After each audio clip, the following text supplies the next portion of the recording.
Bonjour les enfants, bonjour Sam, bonjour Pablo, bonjour Julie. Au cours des histoires, on a parfois parlé déjà de la timidité. Est-ce que vous êtes timide, vous? Beaucoup d'enfants le sont un petit peu, hein. Laura, elle est timide. On va voir ce qu'elle raconte. Le visage de Laura est comme un arc-en-ciel. Il passe par toutes les couleurs.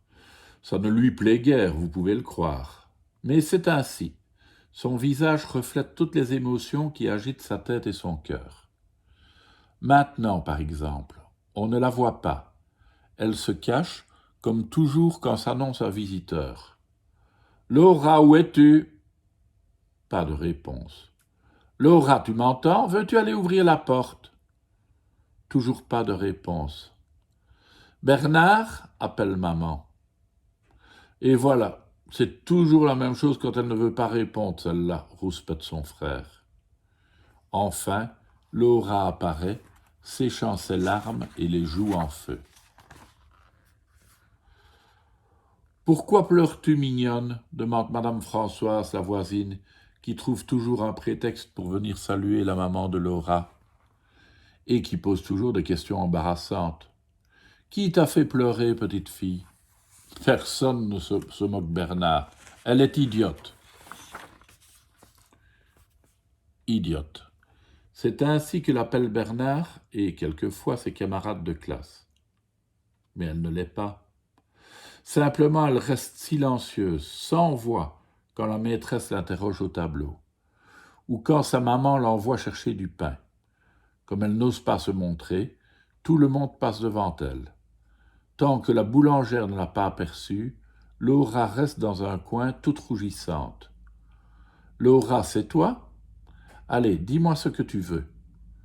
Laura rougit de plus belle, et d'une toute petite voix, elle murmure « 2 baguettes ». Et quand elle quitte l'école, imaginez ce qui arrive quand l'un des amis de son frère lui propose d'aller jouer. « Oh Laura, où cours-tu si vite? Tu es pressée ?» Elle, naturellement, se met à marcher un peu plus vite encore. « Attention, tu vas tomber !» Et si par malheur elle trébuche et tombe. Ce n'est pas qu'on n'aime pas Laura. Tout le monde l'aime, au contraire, car elle ne se fâche jamais. Il est pourtant difficile de décrire sa souffrance.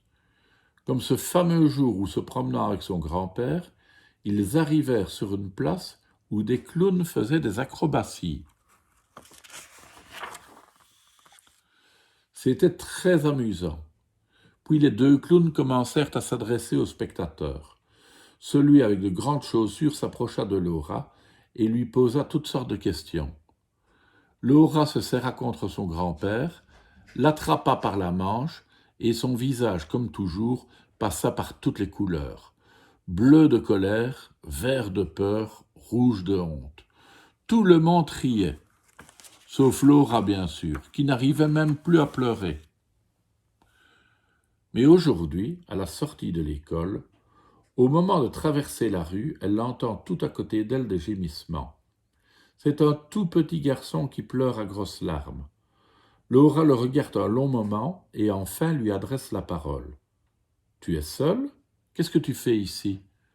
Le petit garçon pleure de plus belle. « Allons, ne pleure pas, je ne t'ai pas fait de mal. » Rien n'y fait. Les larmes coulent toujours. « J'ai compris. Tu es perdu, n'est-ce pas ?» Le petit garçon incline la tête. « Avec qui étais-tu? Où allais-tu? » Rien. Pas un mot. Le petit garçon continue à pleurer en agitant vaguement la main. « Tu allais par là? Demande Laura. Allons-y ensemble. » Le petit garçon ne pleure plus. Il serre très fort la main de Laura. Pauvre petit, pense-t-elle, il ne sait pas sur qui il est tombé. Et maintenant, que faire? Je vais essayer de trouver un agent de police. Il pourra m'aider. Mais elle n'en voit aucun alentour. Elle se décide donc à questionner les gens. S'il vous plaît, où pourrais-je trouver un agent de police? Une dame passe sans s'arrêter. Laisse-moi, petite, je n'ai pas le temps d'écouter tes histoires. Laura rougit aussitôt, mais de colère cette fois. et recommence avec courage à interroger les passants. Tout à coup, un garçon s'approche rapidement, l'air inquiet, et le petit garçon court vers lui en riant. C'est son grand frère. Il l'avait perdu et le cherchait partout, désespéré. Il a eu si peur, il est tellement ému qu'il commence par se fâcher sans raison contre Laura. Mais Laura ne se laisse pas intimider, lui répond sur le même ton. Et finalement, ils se quittent bons amis. Si mes parents me voyaient, pense Laura. Après le souper, alors que toute la famille est réunie, le téléphone sonne. Devinez, s'exclame Bernard tout surpris, c'est un appel pour Laura. Rougissante mais décidée, Laura saisit l'écouteur. Allô? La famille l'observe avec étonnement. Oui, c'est moi, dit Laura. Mais de rien. Il était tellement triste. Oui, cela me ferait très plaisir. Au revoir. Tous regardent Laura en silence. C'est que aujourd'hui, enfin demain, des amis viendront me voir. Qui cela? Raconte-nous. Et Laura, toute contente, raconte, sans chercher ses mots, devant sa famille attentive, l'histoire du petit garçon perdu et retrouvé.